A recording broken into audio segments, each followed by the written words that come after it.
In this lesson, I'm going to show you a few keyboard shortcuts that you should know as a Premiere Pro user. Trust me, this will be a game changer for you while you are editing.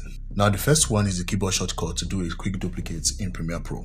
All you need to do is to hold down the Alt key on your keyboard and then click and drag the clip you want to duplicate on the timeline and position it wherever you want to add or wherever you want to place the duplicate. The second keyboard shortcut I'm going to show you is a keyboard shortcut to cut.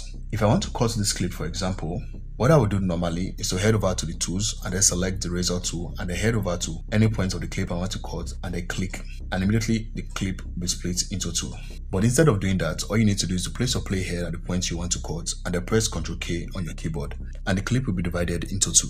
Still on cutting the clip, with my playhead placed in the middle of the clip like this, let's say I don't only want to cut the clip, but also want to delete the first part of the clip. That is why I cut this clip at this point. I want this first part of the clip to delete as well. Now with the playhead positioned, all I need to do is to press the letter Q button on the keyboard, and that will not only cut the clip, but also delete the first part of the clip, or the first half of the clip.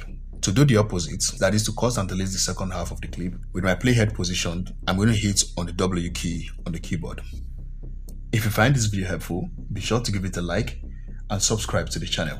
Thank you.